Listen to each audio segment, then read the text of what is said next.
Samuel.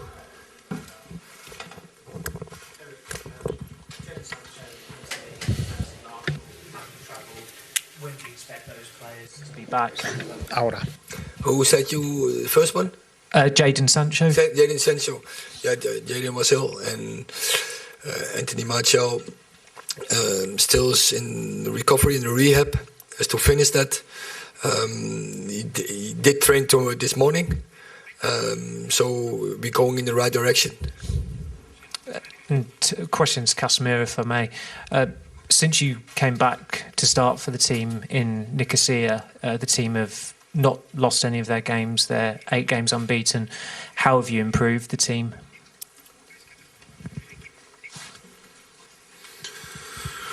Bueno, yo creo que no es solo un jugador, ¿no? Yo creo que aquí se nota que estamos trabajando, estamos creciendo. Quizá puedo aportar algunas cosas, pero es imposible que un jugador cambie la dinámica tanto así. Yo creo que la clave es el equipo, junto con la comisión técnica, junto con los jugadores, y bueno, lo más importante es que estamos creciendo, estamos ganando forma de un equipo muy sólido.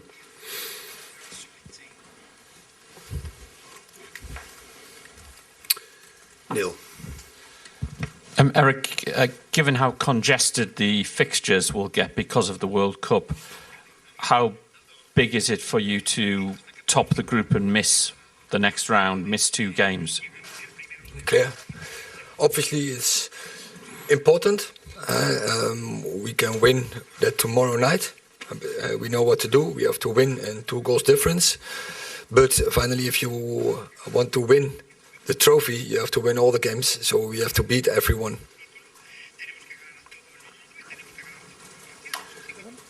Paul? A question for Casemiro, please. You're synonymous with the Champions League. You've won it 5 times when you were at Real Madrid. I know you obviously want to win the Europa League as well, but I suppose that you want to be in the Champions League next season playing for Man United there.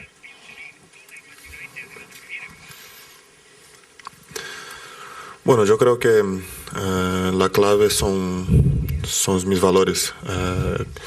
No puedo estar pensando en la Champions League el año que viene, siendo que tengo un partido importantísimo mañana. Entonces, mi pensamiento es ganar mañana, jugar bien mañana junto con mis compañeros.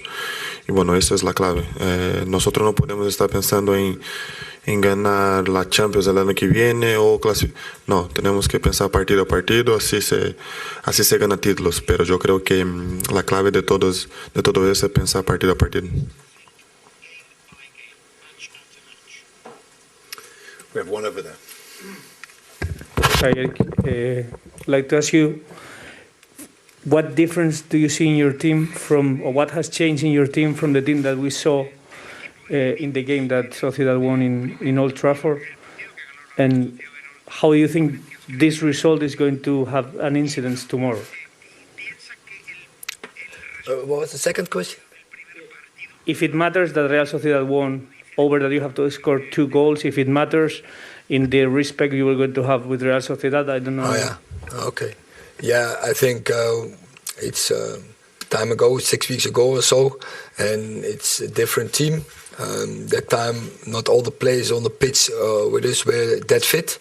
I think we're growing at the last games. We develop, we make so good progress, so we are confident, but we know it's difficult to win games here, but we like the challenge, and we know we have to win with 2 goals difference. So we have a plan for that, and we do everything to get that done.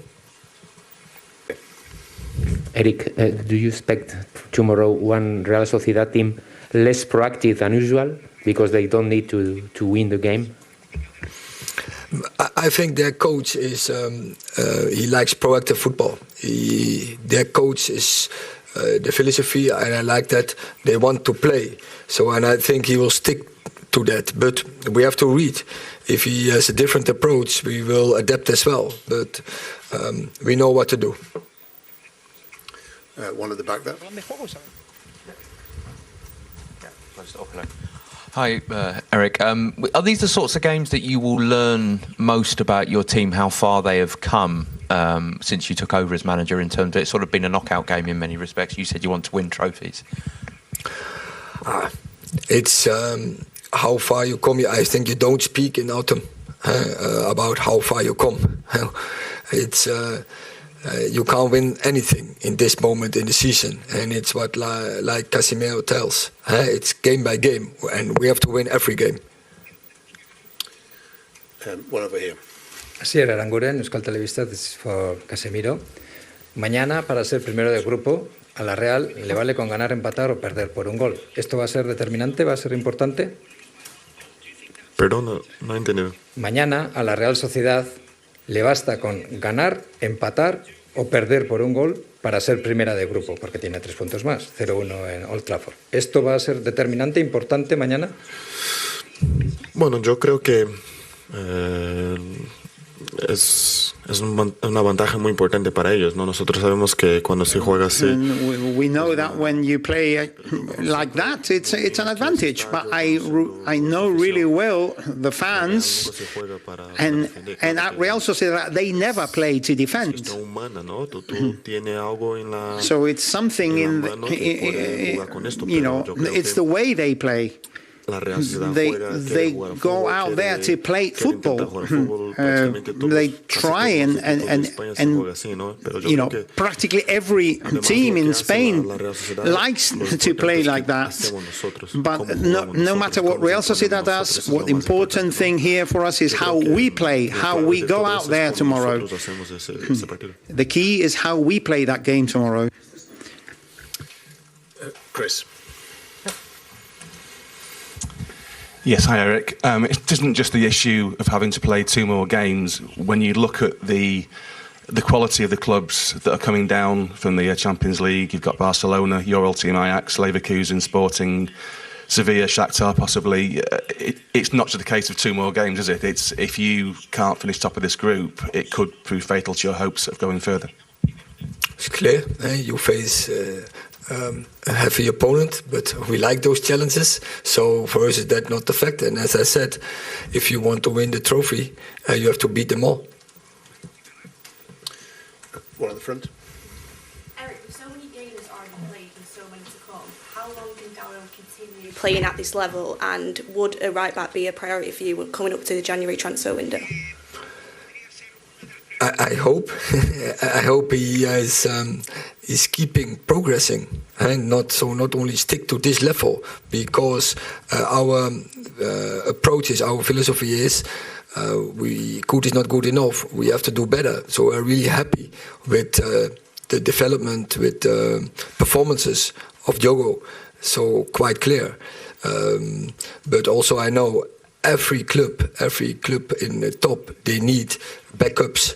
And they need competition, and I think we can replace him with Victor Lindelof, with Tero Malacia, and luckily also Aaron Wan-Bissaka is back in the squad. So we have replaces, but it's clear, it's heavy when you have to play every game. But he's physical, really good profile, and I'm sure that he will keep going and he will keep developing, and that is what we demand, and I'm confident he will do that.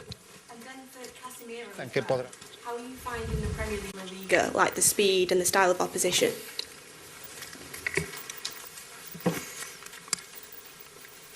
Pardon, no. To repeat the question, how are you please? finding the Premier League compared to La Liga, and like the speed and the style and the opposition?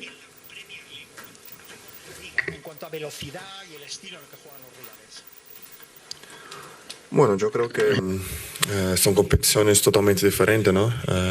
Creo que la Premier ya está clara en la pregunta, ¿no? Yo creo que la Premier es mucho más fuerza, mucho más físico. Aquí se intenta jugar mucho más a fútbol. People try and play como ellos hablan aquí en España, like tiki-taka. In Spain, teams like to play tiki-taka, more like a passing kind of game. They have good points and virtues and strengths and other defects or whatever, but basically there are 2 entirely different competitions. Okay. Okay, one behind here, one there, and then Neil after. Vale. Me gustaría preguntar a los dos, empiezo con Casemiro. Mañana es un partido importantísimo, es prácticamente una auténtica final, pero quedan It's practically a final, but it's less than 20 days or 20 days before the start of the World Cup. After what you've seen with Pogba and different injuries, do you even think about it at this stage? Well, with a player's mentality, it's just impossible to start thinking about the World Cup. Tomorrow's game is just way too important for us to start thinking about the World Cup, etc. So I think any player who starts thinking like that picks up an injury in the end. So that's not my profile at all. All I think about is giving my all tomorrow on the pitch in order to play a great game and help my teammates. And for Erik Ten Hag, I'm going to ask in Spanish. I'd like to ask you about Cristiano Ronaldo. How does he feel? He started playing again from the start in the first 11. Do you think he feels more comfortable in the team, etc.? What can he bring on the pitch tomorrow? Yeah, first of all, if you would talk about his feelings, you have to ask him and not me. But he is really professional. He's in the group. He's an important part of this group. He's a leader type, and as you know, in Spain, he's really a threat for every defense. You always have to keep an eye on him because he every gap he will use. Neil. Erik, could I just ask how important it is to have a player like Casemiro with so much experience and having won so much in your rebuild of Man United? I said it the other day, for me he's the cement between the stones and in and out of possession, and you see him growing from game to game, and with that also our team is growing. So we are really happy with the progress, but we know also we have to keep that process going because we are not satisfied. We have to approach good is not good enough. We have to do better. So tomorrow we have another challenge. We have another test to do it better. But also, in the past, Man United have bought players who have achieved things elsewhere and haven't achieved for Man United. What did you see in Casemiro that made you think he is still has the hunger? Yes, he told me when we had the first talk, he needs a new challenge because in Real Madrid he won everything, and he was a big part of Real Madrid. Still, they don't want him to go, but he had a feeling, is what he told me, I have to go to another club, to another a league to prove myself. And that shows his hungerness, and yeah, I really like that. And I think from the first day on, he's coming with that attitude to every training, to every match, and he proves it. And I really like it. And what I say, he will be more and more important for our team. Last question, Flex. Hi, Erik. I want to talk about David De Gea. We've seen him sweep in, and distribution is improving. Is that something that you're asking him to improve, and do you think he can continue to improve on that at this stage of his career?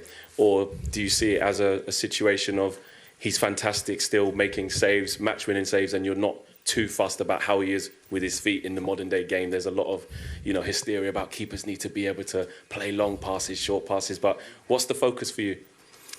Focus for me, main part from a goalkeeper is always to clean sheet, protect his goal. That's the main part. But nowadays football is also important. You can do something with feet, and maybe I don't know.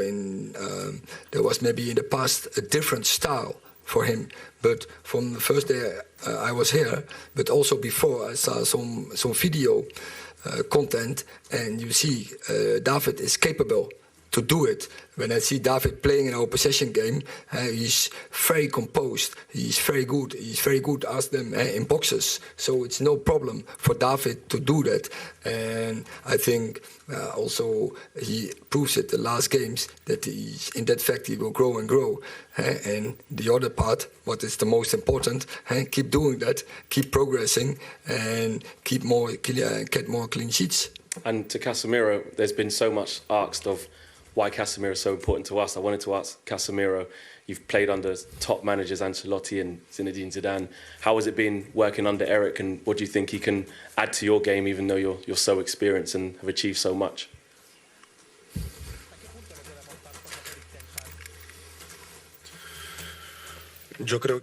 Well, I believe that knowing or after being in football for quite a while, despite the fact that I'm only 30, the obsession for winning is his obsession for winning is what surprised me the most. I think he's got many strengths. We all know it's a process and we are growing together, but we all see that he wants to win, but he's obsessed by, his obsession for teaching us and leaving everything perfect to the millimeter. That is key. His obsession for winning is something that only a few managers have. It's something I've only seen in very few managers. Okay, thank you very much.